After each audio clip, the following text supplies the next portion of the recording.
Video ನೋಡ್ತಿರೋ ನನ್ನೆಲ್ಲ ಸ್ನೇಹಿತರಿಗೆ ನಮಸ್ಕಾರ. ನಾನು ನಿಮ್ಮ ರಾಕೇಶ್ ಆರುಂಡಿ. ಇತ್ತೀಚೆಗೆ ಮಹಿಳಾ ಮತ್ತು ಮಕ್ಕಳ ಕಲ್ಯಾಣ ಇಲಾಖೆಯ ಸಚಿವೆ ಲಕ್ಷ್ಮೀ ಹೆಬ್ಬಾಳ್ಕರ್ ರಸ್ತೆ ಅಪಘಾತಕ್ಕೀಡಾಗಿರೋ ಸುದ್ದಿ ನಿಮಗೆಲ್ಲ ಗೊತ್ತೇ ಇದೆ. ಬೆನ್ನಿನ ಮೂಳೆಗಳು ಮುರಿದ ಪರಿಣಾಮವಾಗಿ ಇನ್ನೂ ಕೂಡ ಆಸ್ಪತ್ರೆಯಲ್ಲಿ ಅವರು ಚಿಕಿತ್ಸೆ ಪಡಿತಾ ಇದ್ದಾರೆ.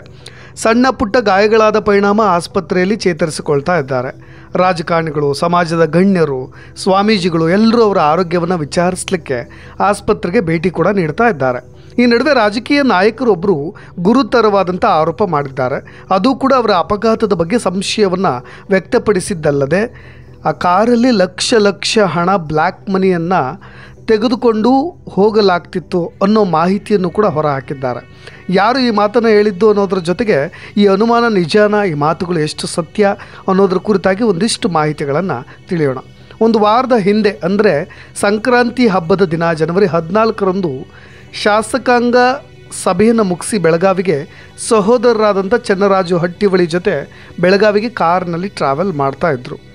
ಫ್ಲೈಟ್ ಬಿಟ್ಟು ಬೈ ರೋಡ್ನಲ್ಲಿ ಪ್ರಯಾಣವನ್ನು ಮಾಡ್ತಾಯಿದ್ರು. ಬೆಳಗ್ಗೆ 5 ಗಂಟೆ ಸುಮಾರಿಗೆ ಕಿತ್ತೂರು ಸಮೀಪ ಅಂಬಡಗಟ್ಟಿ ಬಳಿ ಪಕ್ಕದಲ್ಲಿ ಬರ್ತಾ ಇದ್ದಂಥ ಕಂಟೇನರ್ ತಕ್ಷಣಕ್ಕೆ ಎಡಗೆ ತೆಗೆದುಕೊಂಡ ಅಂತ ಹೇಳಿ ಅದರ ಪರಿಣಾಮವಾಗಿ ಕಾರು ಕೂಡ ಮರಕ್ಕೆ ಡಿಕ್ಕಿ ಹೊಡೆಯಿತು ಎನ್ನಲಾಗ್ತಾ ಇದೆ.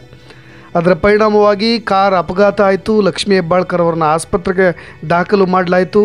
ಡ್ರೈವರ್ ಹಾಗೂ ಗನ್ಮ್ಯಾನ್ಗೆ ಸಣ್ಣ ಪುಟ್ಟ ಗಾಯಗಳಾದವು. ಸಹೋದರನಾದಂಥ ಚನ್ನರಾಜು ಹಟ್ಟಿವಳಿಯವ್ರಿಗೂ ಕೂಡ ಸ್ವಲ್ಪ ಗಾಯಗಳಾದಂಥ ಪ್ರಕರಣ ಕೂಡ ನಿಮಗೆ ಗೊತ್ತಿದೆ ವಿಚಾರ. ಇದೆಲ್ಲ ಹಳೆ ಸುದ್ದಿ. ಆದರೆ ಸ್ನೇಹಿತರೆ, ಇದೀಗ ವಿಪಕ್ಷ ನಾಯಕ ಛಲವಾದಿ ನಾರಾಯಣ ಸ್ವಾಮಿ ಅವರು ಈ ಪ್ರಕರಣಕ್ಕೆ ಸಂಬಂಧಿಸಿದಂತೆ ಒಂದು ಬಿಗ್ ಟ್ವಿಸ್ಟನ್ನು ಕೂಡ ಕೊಟ್ಟಿದ್ದಾರೆ. ಅಪಘಾತಕ್ಕೆ ಸಂಬಂಧಿಸಿದ ಕೆಲವು ಪ್ರಶ್ನೆಗಳನ್ನು ಕೂಡ ಅವರು ಮುಂದಿಟ್ಟಿದ್ದಾರೆ. ಇದು ಮತ್ತಷ್ಟು ಅನುಮಾನಗಳನ್ನು ತೆರೆದಿಟ್ಟಿದೆ.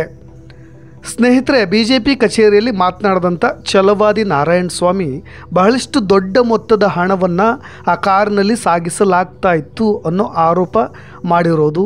ಈ ಕುರಿತಾಗಿ ಕಂಪ್ಲೇಂಟ್ ಕೂಡ ಯಾಕೆ ಲಾಡ್ಜ್ ಆಗಿಲ್ಲ, ಅಪಘಾತದ ಬಗ್ಗೆ FIR ಕೂಡ ಯಾಕೆ ದಾಖಲಾಗಿಲ್ಲ, ಯಾಕೆ ಆಗಿಲ್ಲ ಅನ್ನೋ ಪ್ರಶ್ನೆಗಳನ್ನು ಅವರು ಹುಟ್ಟುಹಾಕೋದಕ್ಕೆ ಅನೇಕ ಕಾರಣಗಳು ಕೂಡ ಇರ್ಬೋದು. ರಾಜ್ಯದ ನಾಯಕರು ಜೊತೆಗೆ ಅವ್ರದ್ದೇ ಆಡಳಿತ ಪಕ್ಷವೂ ಕೂಡ, ಹಾಗಾಗಿ ಈ ಥರದ ಕೇಸ್ಗಳಲ್ಲಿ ಅವರು FIR ಕೂಡ ದಾಖಲಿಸೋದಿಲ್ಲ. ಏನೇ ಆದರೂ ಕೂಡ ಅದಕ್ಕೆ ಕಾರಣಗಳು ಕೂಡ ಎಲ್ಲದಕ್ಕೂ ಉತ್ತರವನ್ನು ಕೊಡಬೇಕಾಗತ್ತೆ. ಒಂದಿಲ್ಲೊಂದು ಕಾರಣಗಳನ್ನು, ಅದೊಂದು ತನಿಖೆ ವಿಚಾರ ಬೇರೆ ಮಟ್ಟಕ್ಕೆ ಹೋಗುತ್ತೆ ಅನ್ನೋ ವಿಷಯವಾಗಿ ರಾಜಕೀಯ ನಾಯಕರೆಲ್ಲರೂ ಕೂಡ ಅವರ ರಾಜಕೀಯ ಲಾಭವನ್ನು ಈ ವಿಷಯದಲ್ಲಿ ಬಹಳಷ್ಟು ಅದನ್ನು ಚಲಾಯಿಸಿ ಬಿಡ್ತಾರೆ. ಇಲ್ಲೊಂದು ವಿಶೇಷವಾದ ವಿಚಾರ ಕೂಡ ಇದೆ. ನೀವು ಸಚಿವರು, ಸರ್ಕಾರ ನಿಮಗೆ ಕಾರ್ ಕೊಟ್ಟಿದೆ, ಗನ್ಮ್ಯಾನ್ ಕೊಟ್ಟಿದ್ದಾರೆ, ಎಸ್ಕಾರ್ಟ್ ಇದೆ, ಇದನ್ನೆಲ್ಲ ಬಿಟ್ಟು ಯಾಕೆ ನೀವು ಪ್ರೈವೇಟ್ ಕಾರ್ನಲ್ಲಿ ಹೋದ್ರಿ ಅಂತ ಹೇಳಿ ಛಲವಾದಿ ನಾರಾಯಣ ಸ್ವಾಮಿಯವರು ಪ್ರಶ್ನೆ ಮಾಡಿದ್ದಾರೆ. ಅದು ಕೂಡ BJP ಕಚೇರಿಯಲ್ಲಿ ಮಾತನಾಡಬೇಕಾದ್ರೆ ಈ ಥರದ ಅನೇಕ ಅನುಮಾನಗಳನ್ನು ಕೂಡ ಅವರು ಹೇಳಿದ್ದು. ಲಕ್ಷ್ಮೀ ಹೆಬ್ಬಾಳ್ಕರ್ ಅವರು ಅಪಘಾತವಾಗುವಾಗ ಎಲ್ಲ ಸೆಕ್ಯೂರಿಟಿ ಬಿಟ್ಟು ಹೋಗಿದ್ದರು. ಡ್ರೈವರ್ ಯಾರು, ಆತ ಎಲ್ಲಿದ್ದಾನೆ, ಬಹಿರಂಗವನ್ನು ಪಡಿಸಿ ಅಂತ ಹೇಳಿ ಪ್ರಶ್ನೆ ಮಾಡಿದ್ದಾರೆ. ಆರಂಭದಲ್ಲಿ ನೀವು ನಾಯಿ ಎದುರು ಬಂದಾಗ ಈ ಘಟನೆ ಆಯಿತು ಅಂತ ಹೇಳಿದ್ರಿ. ಅಲ್ಲದೆ ಹಿಂದಿನಿಂದ ಬಂದು ಯಾರೋ ಗುದ್ದಿದ್ದಾರೆ ಅಂತಲೂ ಕೂಡ ಅಂದಿದ್ರಿ. ಹಾಗಾದರೆ ಇದರಲ್ಲಿ ಯಾವುದು ಸತ್ಯ, ಯಾವುದನ್ನು ನಂಬಬೇಕು ಅಂತಲೂ ಪ್ರಶ್ನೆ ಮಾಡಿಬಿಟ್ರು. ಅಷ್ಟಕ್ಕೂ ಈ ಪೊಲೀಸ್ ಬೆಂಗಾವಲಿನಲ್ಲೇ ಕಾರ್ ಲಿಫ್ಟ್ ಮಾಡಿಬಿಟ್ರು. ಆ ಪ್ರಕರಣವನ್ನು ನೀವು ಗಮನಿಸಬೇಕು. ಯಾಕೆಂದರೆ ಅವತ್ತು ಕಾರ್ ಅಪಘಾತ ಆದಾಗ ಅದಾದಮೇಲೆ ಪೊಲೀಸ್ ಬೆಂಗಾವಲಿನಲ್ಲೇ ಕಾರ್ ಲಿಫ್ಟ್ ಮಾಡಿದರು. ಈ ಎಲ್ಲದರ ಬಗ್ಗೆ ಶೀಘ್ರ ತನಿಖೆ ಆಗಬೇಕು. ಅದು ಕೂಡ ಸಿಟ್ಟಿಂಗ್ ಜಡ್ಜ್ ನೇತೃತ್ವದಲ್ಲೇ ತನಿಖೆ ಆಗಬೇಕು. ಇದನ್ನು ತಪ್ಪು ದಾರಿಗೆ ಎಳೆಯಬಾರ್ದು.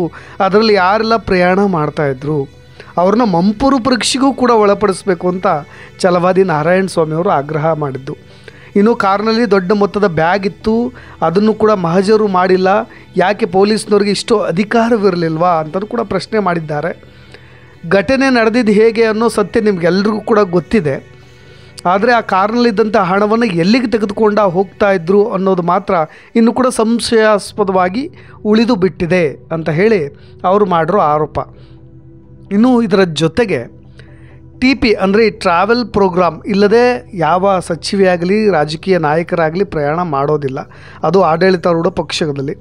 ಅದು ಒಬ್ಬ ಸಚಿವೆಯಾಗಿ ಈಗ ಆ ಥರದ ಒಂದು ಟ್ರಾವೆಲ್ ಪ್ರೋಗ್ರಾಮ್ ಇಲ್ಲದೆ ಪ್ರಯಾಣ ಮಾಡಿದ್ದಕ್ಕೆ ಏನೋ ಕಾರಣ ಇದೆ ಅಂತಲೂ ಕೂಡ ಅವರು ಅನುಮಾನಗಳನ್ನು ವ್ಯಕ್ತಪಡಿಸಿದ್ದಾರೆ. ಬೆಳಗಾವಿಯಲ್ಲಿ ಮನೆಯಲ್ಲಿ ಅದನ್ನೇ ಮಾತನಾಡ್ತಾ ಇದ್ದಾರಂತೆ. ಕಾರ್ನಲ್ಲಿ ಹಣವನ್ನು ಬೆಳಗಾವಿಗೆ ಸಾಗಿಸಲಾಗ್ತಾ ಇತ್ತು, ಭಾರೀ ಮೊತ್ತದ ಹಣ, ಅದು ಬ್ಲ್ಯಾಕ್ ಮನಿ ಅಂತ ಹೇಳಿ ಮಾತಾಡ್ಕೊಳ್ತಿದ್ದಾರೆ. ಅದು ಸತ್ಯವೂ ಕೂಡ ಇದೆ ಅನ್ನೋ ರೀತಿಯಾಗಿ ನಾರಾಯಣ ಸ್ವಾಮಿ ಮಾತಾಡಿರೋದು.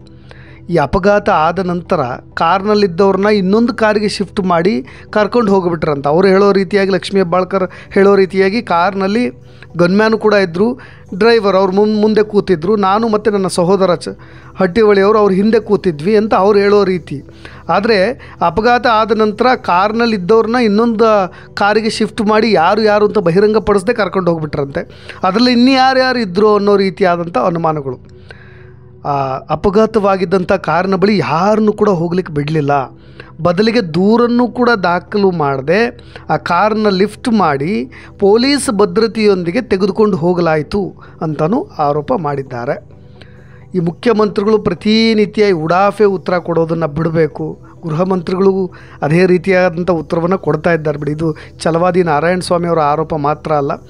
ಗೃಹ ಸಚಿವರು ಕರ್ನಾಟಕದಲ್ಲಿ ಆಗ್ತಾ ಇರ್ತಕ್ಕಂಥ ಲಾ ಆ್ಯಂಡ್ ಆರ್ಡರ್ ಯಾವ ರೀತಿಯಾಗಿದೆ, ಜೊತೆಗೆ ಎಷ್ಟೆಲ್ಲ ಅಕ್ರಮಗಳು ನಡೀತಾ ಇದೆ, ಅನ್ಯಾಯಗಳು ನಡೀತಾ ಇದೆ, ದರೋಡೆಗಳು ನಡೀತಾ ಇದೆ, ಅದರ ರಾಜ್ಯದ ನಾಯಕರು ಕೊಡ್ತಾ ಇರ್ತಕ್ಕಂಥ ಉತ್ತರಗಳು ಒಂಥರ ಉಡಾಫೆ ಉತ್ತರಗಳ ರೀತಿಯಾಗೇ ಇದೆ.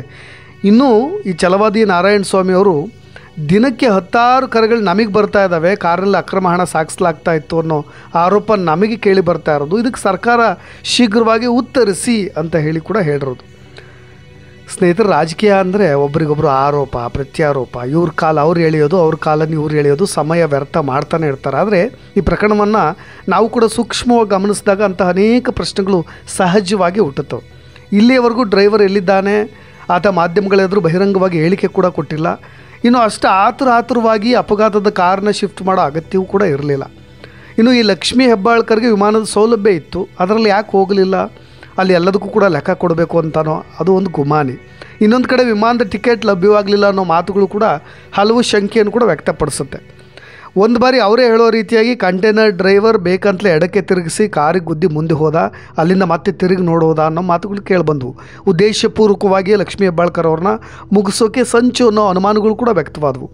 ಈ ನಡುವೆ ಛಲವಾದಿ ನಾರಾಯಣ ಸ್ವಾಮಿ ಮಾಡಿರೋ ಆರೋಪ ರಾಜಕೀಯ ವಲಯದಲ್ಲಿ ಮತ್ತಷ್ಟು ವಿವಾದದ ಕಿಡಿಯನ್ನು ಹಚ್ಚಿವೆ. ಆ ಬ್ಲ್ಯಾಕ್ ಮನಿ ಎಲ್ಲಿ ಹೋಗ್ತಾ ಇತ್ತು, ಯಾವ ಉದ್ದೇಶಕ್ಕೆ ಸಾಗಿಸಲಾಗ್ತಾ ಇತ್ತು, ಇದು ನಿಜಾನ ಸುಳ್ಳು ಅನ್ನೋ ಒಂದಿಷ್ಟು ಅನುಮಾನಗಳು. ಒಟ್ಟಾರೆಯಾಗಿ ಇದಕ್ಕೆಲ್ಲದಕ್ಕೂ ಕೂಡ ಲಕ್ಷ್ಮೀ ಹೆಬ್ಬಾಳ್ಕರ್ ಅವರೇ ಉತ್ತರ ಕೊಡಬೇಕು. ಇನ್ನೇನು ತನಿಖೆ ಆಗಬೇಕು, ಆ ತನಿಖೆ ಆಗೋದಿಲ್ಲ, ಅದಕ್ಕೆ ಉತ್ತರ ಸಿಗೋದಿಲ್ಲ. ಎಲ್ಲವೂ ಕೂಡ ಅವ್ರದ್ದೇ ಪಕ್ಷ ಇರಬೇಕಾದ್ರೆ ಕಾಂಗ್ರೆಸ್ ಆಡಳಿತ ಪಕ್ಷ ಅವ್ರದ್ದೇ ಸಚಿವೆ, ಹಾಗಾಗಿ ಇದಕ್ಕೆ ಎಲ್ಲವೂ ಕೂಡ ಪ್ರಶ್ನಾರ್ಥಕವಾಗಿ ಉಳಿದು ಬಿಡುತ್ತೆ. ಇನ್ನೊಂದು ಕಡೆ 1 ತಿಂಗಳು ವಿಶ್ರಾಂತಿ ಅವಶ್ಯಕತೆ ಹೇಳಿಬಿಟ್ಟಿದ್ದಾರಂತೆ ಡಾಕ್ಟರು. ಹಾಗಾಗಿ ಲಕ್ಷ್ಮೀ ಹೆಬ್ಬಾಳ್ಕರ್ ಅವ್ರನ್ನ ನೋಡ್ಕೊಂಡು ಹೋಗಲಿಕ್ಕೆ ಸಿದ್ದರಾಮಯ್ಯನವರು, ಸಂಪುಟದ ಸಚಿವರು ಎಲ್ಲರೂ ಕೂಡ ಬರ್ತಾ ಇದ್ದಾರೆ. ಇದೀಗ ಇವತ್ತು ವಿನಯ್ ಗುರೂಜಿಯವರು ಕೂಡ ಆಸ್ಪತ್ರೆಗೆ ಭೇಟಿ ನೀಡಿ ಆರೋಗ್ಯವನ್ನು ವಿಚಾರಿಸಿದ್ರು. ಜೊತೆಗೆ ಇನ್ನೊಂದು, ನಾನು ಆರಂಭದಲ್ಲಿ ಹೇಳಿದ್ನಲ್ಲ, ಈ ಚಾಲಕ ಮತ್ತು ಗನ್ಮ್ಯಾನ್ ಮುಂದೆ ಕುಳಿತಿದ್ರು, ನಾವಿಬ್ಬರು ಹಿಂದೆ ಕುಳಿತಿದ್ವಿ. ಚಾಲಕನಿಗೆ ಸಣ್ಣ ಪುಟ್ಟ ಗಾಯಗಳಾವೆ, ಗನ್ಮ್ಯಾನ್ಗೆ ಭುಜ ನೋವಾಗಿದೆ ಅಂತ. ಈ ಗನ್ಮ್ಯಾನ್ ಆಗಿರಲಿ ಅಥವಾ ಈ ಚಾಲಕ ಆಗಿರಲಿ ಎಲ್ಲೂ ಕೂಡ ಬಂದು ಮಾತನಾಡಲೇ ಇಲ್ವಲ್ಲಪ್ಪ ಅನ್ನೋ ಒಂದಿಷ್ಟು ಅನುಮಾನಗಳು ಮತ್ತೆ ಯಾವಾಗಲೂ ಕಾಡ್ತಾನೆ ಇರ್ತವೆ.